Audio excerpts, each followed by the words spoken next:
प्रिय साथियों नमस्कार, कैसे हैं आप। उम्मीद करता हूं बेहतरीन होंगे। साथियों, जैसा कि आप जानते हैं, एक वीडियो में भी लेकर आया था हाल फिलहाल में, जिसमें मैंने बात की थी कि क्रॉस प्रोडक्ट मेथड का पूरे अर्थमेटिक में कहां कहां इस्तेमाल होता है। 5 अलग अलग चैप्टर्स में मैंने इस कॉन्सेप्ट का इस्तेमाल करके दिखाया था, और उसी वीडियो के नेक्स्ट पार्ट यानी आज की इस वीडियो में मैं आपको देने वाला हूं क्रॉस प्रोडक्ट मेथड का सेकंड पार्ट। ठीक है, दिस इज पार्ट 2। पार्ट 1 के लिए वीडियो सेक्शन में आप थोड़ा सा स्क्रॉल करेंगे तो आपको ऊपर ही वीडियो मिल जाएगी। 2 दिन पहले मैंने शूट की थी। ठीक है, तो एक बार मैं रिवाइज कर देता हूं कॉन्सेप्ट क्या है। अगर 2 क्वांटिटीज हैं ए एंड बी, जिनके बीच में रेशो है ए और बी, ये रेशो ए और बी अगर कन्वर्ट हो रहा है सी और डी में, क्योंकि आप एम और एन को ऐड कर रहे हैं दोनों क्वांटिटीज में, मतलब 2 क्वांटिटी ए और बी के रेशो में है, आप दोनों ही क्वांटिटीज में एम और एन को या तो ऐड कर रहे हैं या एम को ऐड कर रहे हैं, एन को सब्ट्रैक्ट कर रहे हैं। ठीक है, तो उस कंडीशन में जो ए और बी रेशो है वो सी और डी में कन्वर्ट हो रहा है। तो यहां पर ए की वैल्यू या वी की वैल्यू को फाइंड करने के लिए ए और बी की वैल्यू का सम निकालना है, ए और बी की वैल्यू का डिफरेंस निकालना है, तो यहां हम क्रॉस प्रोडक्ट मेथड का इस्तेमाल करते हैं। सबसे पहले डिफरेंस मल्टीप्लाई करेंगे एम डी, यहां से मल्टीप्लाई करेंगे सी एन। तो इन दोनों का जो डिफरेंस है M D minus C N, it is always equivalent to BC and AD। तो ये बराबर होगा BC माइनस AD के। ठीक है, तो यहां से आप 1 यूनिट की वैल्यू निकाल लेंगे, और जो आपकी 1 यूनिट की वैल्यू निकल कर आएगी, इस 1 यूनिट की वैल्यू का जिससे आप मल्टीप्लाई करेंगे वो रिजल्ट आपके क्वेश्चन का आंसर होगा। इस कॉन्सेप्ट का यूज करके मैं सवालों के थ्रू आपको चीजें बताना चाहूंगा। जैसे पहला क्वेश्चन है, मतलब 5 क्वेश्चन मैं करा चुका हूं इस वीडियो के फर्स्ट पार्ट में, ये छठा क्वेश्चन है, स्पीड टाइम डिस्टेंस से रिलेटेड है। 2 कारों की गति का रेशो, 2 कार है जिनकी स्पीड का रेशो 5 और 4 है। ठीक है, फिर कहता है कि एक निश्चित दूरी तय करने में धीमी कार तेज कार की तुलना में 1.5 आवर्स ज्यादा लेती है। 2 कार की स्पीड का रेशो दिया हुआ है 5/4 स्पीड का रेशो।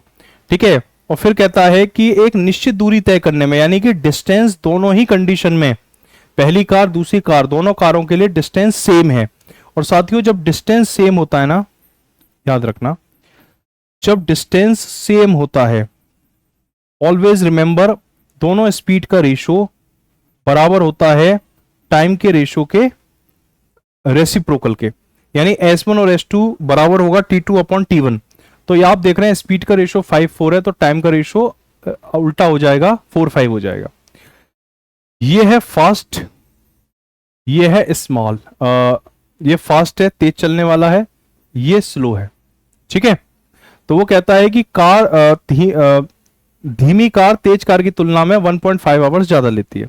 यहां स्लो लेता है 5 यूनिट, फास्ट लेता है 4 यूनिट, दोनों का अंतर है 1 बराबर है 1.5 आवर्स के।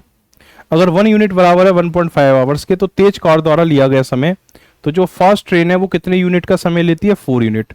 तो ये हो जाएगा 4 multiplied by 1.5, that is 6 hours. ये इसका आंसर हो जाएगा, ऑप्शन नंबर सी, 6 आवर्स। साथियों, एक क्वेश्चन इसे देखिए, ये कहता है P और Q निवेश की गई 2 मूल राशियों का रेशो 3/4 है। The ratio of 2 principal amount invested by P and Q is 3/4।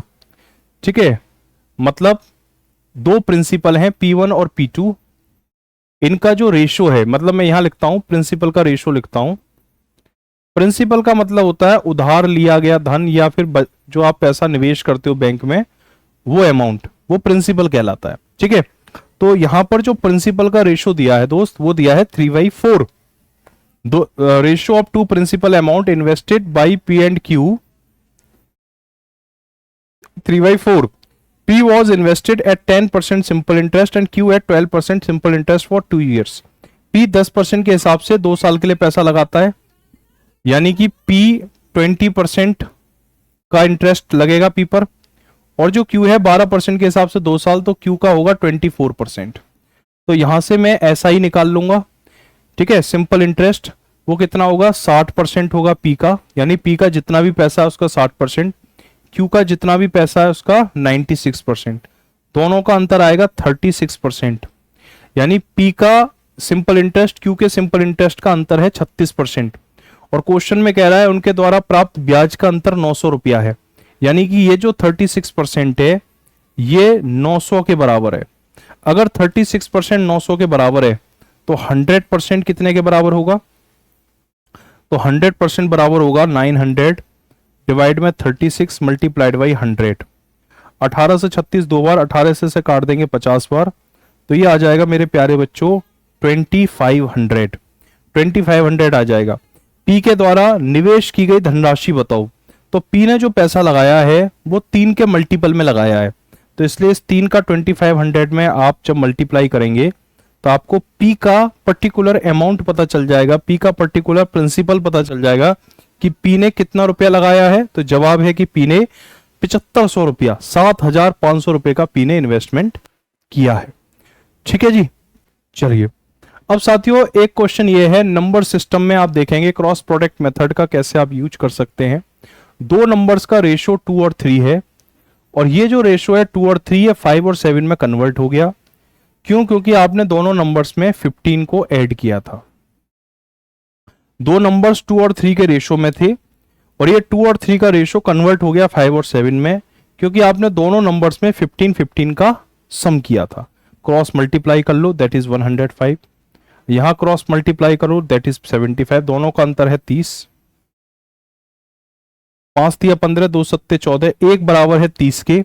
बड़ी संख्या पूछ रहा है, बड़ी संख्या कौन है बेटा? 2 और 3 में बड़ा है 3, तो अगर एक 30 के बराबर है तो 3 बराबर होगा 90 के। यही इस क्वेश्चन का आंसर है, ऑप्शन नंबर सी 90। और अगर मैं इसे क्रॉस प्रोडक्ट मेथड से ना करके दूसरे तरीके से करूं तो फिर मैं ऐसे करूंगा कि भाई दो नंबर्स का रेशो 2 और 3 है, तो पहली संख्या 2x दूसरी 3x। अगर मैं दोनों नंबर्स में 15 को ऐड करता हूं तो ये जो रेशो है ये 5/7 में कन्वर्ट हो जाता है। क्रॉस मल्टीप्लाई करूंगा तो 14x plus 105, 15x plus 75, x की वैल्यू आ जाएगी 30। अगर x की वैल्यू 30 है तो बड़ी संख्या क्या है? 3x। अगर x की वैल्यू 30 है तो 3x की वैल्यू क्या हो जाएगी? 90। तो ये वेरिएबल को लेकर करने का बेसिक मेथड है। ये क्या है? Basic method. और इस बेसिक मेथड का जो तोड़ है वो क्रॉस प्रोडक्ट मेथड है, और ये क्रॉस प्रोडक्ट मेथड बहुत ज्यादा यूजफुल है। मेंस लेवल पर आप क्वेश्चन करते हो तो एक क्वेश्चन के अंदर एज ए स्टेप काम करके निकल जाता है क्रॉस प्रोडक्ट मेथड। ये क्वेश्चन देखिए, एवरेज में कैसे आप क्रॉस प्रोडक्ट मेथड का यूज कर सकते हैं। एक क्लास में लड़के और लड़कियों का रेशियो है 4/3। क्लास में 10 लड़के और 10 लड़कियां शामिल होती हैं तो 4/3 का रेशियो 9/7 में कन्वर्ट हो जाता है। लड़कों की संख्या पूछ रहा है, सिंपल है, 10 7 70, 9 ढाई 90, दोनों का अंतर है 20 यूनिट। दोनों का अंतर है 20। 9 तिया 27, 7 चौके 28, दोनों का अंतर 9 तिया 27, 7 चौके 28, 28 27 का अंतर एक अगर 20 के बराबर है तो लड़कों की संख्या कितनी है? 4 यूनिट। अगर एक 20 के बराबर है बेटा तो 4 बराबर होगा 80 के। तो लड़कों की संख्या क्या होगी? Option number C 80। लड़कों की संख्या होगी 80।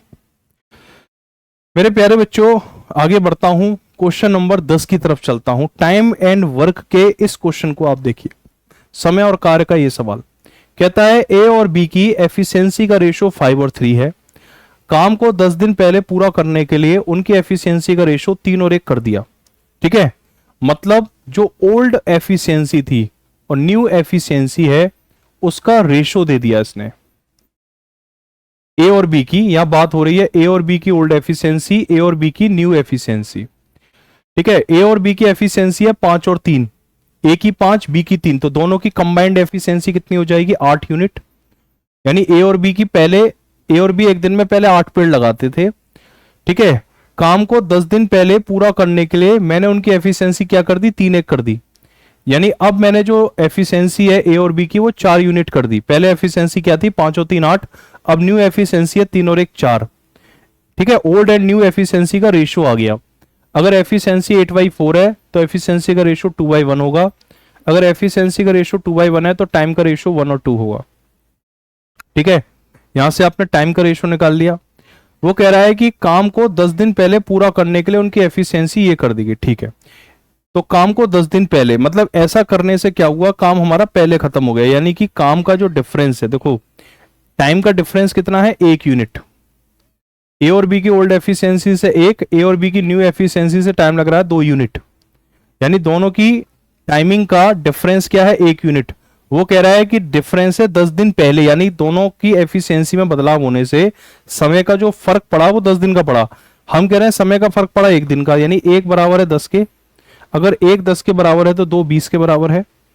ओल्ड एफिशिएंसी से अगर 10 दिन लगते हैं तो न्यू एफिशिएंसी से 20 दिन लगेंगे। ये फर्क पड़ा एफिशिएंसी का रेशो चेंज होने से। वो कह रहा है ए द्वारा काम को अकेला पूरा करने में कितने दिन लगेंगे। तो बेटा सबसे पहले आपको टोटल काम निकालना पड़ेगा।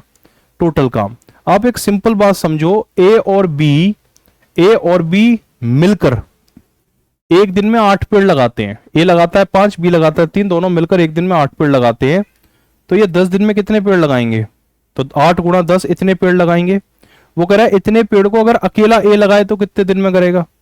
ए की एफिशिएंसी 5 है, तो अगर 80 पेड़ों को ए अकेला लगाएगा तो मेरे प्यारे बच्चों उसे 16 दिन लगेंगे। तो ऑप्शन नंबर ए 16 डेज इस क्वेश्चन का सही आंसर है। ठीक है, तो एक छोटी सी वीडियो है, 10-15 मिनट की है, 10-12 मिनट की है, और इस वीडियो में मैंने आपको यह बताया है कि किस तरह से आप क्रॉस प्रोडक्ट मेथड का यूज कर सकते हैं, रेशो मेथड का यूज कर सकते हैं। रेशो की ही अप्रोच है। और आप मुझे बताइए कि ये जो सीरीज है आपको कैसी लगी, और आने वाले टाइम में एलिगेशन मेथड पर भी एक वीडियो लाने का विचार है मेरा। और भी बहुत सारी कॉन्सेप्ट है, स्पीड टाइम डिस्टेंस में चोर पुलिस वाले सवाल बच्चों को बहुत परेशान करते हैं, प्रॉफिट लॉस में डिसऑनेस्ट शॉपकीपर बहुत परेशान करता है। तो इस तरह से जो छोटी छोटी कॉन्सेप्ट है इनको पिक करके ऐसी ही छोटी छोटी 15-20 मिनट की वीडियो लेकर लाना चाहता हूं आपके लिए, ताकि आप इन छोटी वीडियोस से बड़ी तैयारी कर सकें। ठीक है, तो इस वीडियो में इतना ही। थैंक यू, जय हिंद, जय भारत।